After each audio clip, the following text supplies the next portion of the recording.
गांव की चौपाल आज सिर्फ चौपाल नहीं थी। आज वो अदालत बन चुकी थी। चारों तरफ भीड़ थी और भीड़ के बीच नंगे पांव, धूल से सना, सिर झुकाए खड़ा था रघु यादव, गांव का सबसे ईमानदार आदमी। चोर है ये। सरपंच हरदेव सिंह की आवाज हथौड़े की तरह गिरी। रघु ने सिर उठाया। उसकी आंखों में डर नहीं था, वहां था अविश्वास। जिस गांव के लिए उसने जिंदगी लगा दी, वही गांव आज उसे चोर कह रहा था। सरपंच जी, रघु की आवाज कांप नहीं रही थी। मैंने चोरी नहीं की। भीड़ में से किसी ने चिल्लाया।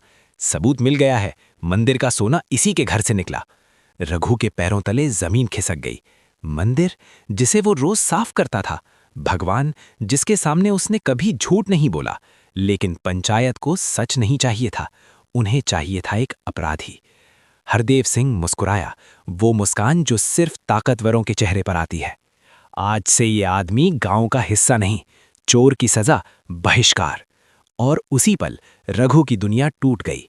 उसकी पत्नी सीता रोती हुई भीड़ से आगे आई। मेरे पति निर्दोष है, लेकिन किसी ने नहीं सुना। रघु को गांव से निकाल दिया गया, न घर, न इज्जत, न नाम। रात को जब वो गांव की सीमा पर रुका, उसने पीछे मुड़कर देखा। आंखों में आंसू नहीं थे, बस एक वादा था, सच एक दिन बोलेगा और तब ये पंचायत सिर झुकाएगी। गांव से दूर जंगल के पास टूटी हुई झोपड़ी में रघु ने शरण ली। दिन मजदूरी में, रात आग के पास, और हर रात वही सवाल, मंदिर का सोना आया कहां से। उधर गांव में सब कुछ सामान्य दिख रहा था, लेकिन असल में खेल कुछ और था। सरपंच हरदेव और उसका भतीजा बलराम दोनों मंदिर के चंदे पर सालों से हाथ साफ कर रहे थे। इस बार चोरी बड़ी थी और बलि का बकरा चाहिए था। रघु। एक दिन रघु को जंगल में एक बूढ़ा साधु मिला। साधु ने उसे गौर से देखा और बोला, बेटा, सच्चाई दब सकती है, मिटती नहीं। साधु ने रघु को बताया कि उसने उस रात किसी को मंदिर से निकलते देखा था। लंगड़ाती चाल, भारी बोरी और कंधे पर बलराम का गमछा। रघु की आंखों में आग जल उठी। उसने सबूत इकट्ठा करना शुरू किया।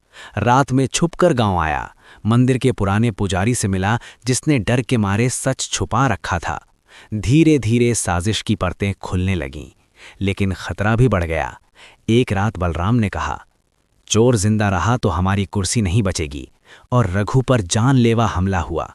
खून से लथपथ जमीन पर गिरते हुए भी रघु मुस्कुराया, क्योंकि अब उसके पास था पूरा सच। वही चौपाल, वही पंचायत, लेकिन आज माहौल बदला हुआ था। भीड़ में खुसुर-पुसुर थी। सुना है रघु लौट आया है। और तभी भीड़ चीरता हुआ रघु सामने आया, जिंदा, सीधा और सबूतों के साथ। उसने पुजारी को आगे किया, साधु को बुलाया और बलराम का गमछा पंचायत के बीच फेंक दिया। हरदेव सिंह का चेहरा सफेद पड़ गया।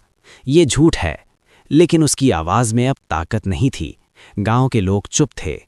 आज पहली बार जब सच्चाई पूरी तरह सामने आई, भीड़ ने निगाहें झुका लीं। सरपंच और बलराम गिरफ्तार हुए और पंचायत, जिसने एक निर्दोष को चोर कहा था, आज शर्म से खामोश थी। रघु को गांव में वापस बुलाया गया, इज्जत के साथ। लेकिन रघु ने कहा, इज्जत तब तक अधूरी है जब तक इंसाफ सबके लिए बराबर ना हो। उस दिन गांव ने सिर्फ एक चोर नहीं पकड़ा, उसने अपना ज़मीर वापस पाया।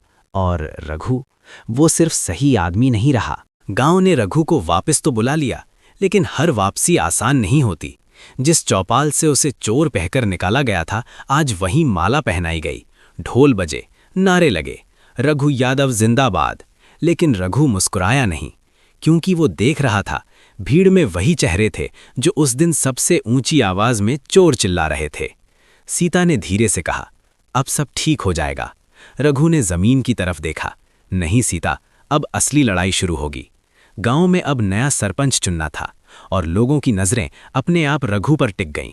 लेकिन ताकत यूं ही हार नहीं मानती। हरदेव जेल में था, पर उसका जाल बाहर फैला हुआ था। शहर से नेता आए, थाने से धमकियां आईं। रघु को समझाया गया, शांत रहो, जो मिला है उसी में खुश रहो। एक रात उसके घर के बाहर आग लगा दी गई। सीता जी की, बस करो रघु, हमें फिर से मिटा देंगे। रघु ने जलते घर की आग को देखा और पहली बार उसकी आंखों में डर नहीं, फैसला था। अगर आज चुप रहा, उसने कहा, तो कल हर सही आदमी चोर बनाया जाएगा।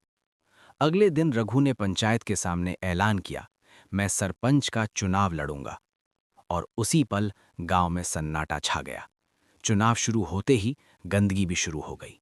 रघु के खिलाफ अफवाहें फैली, ये बाहर वालों से मिला हुआ है, ये गांव बेच देगा, जेल से छूटे चोरों का आदमी है। पैसे बटे, दारू बटी,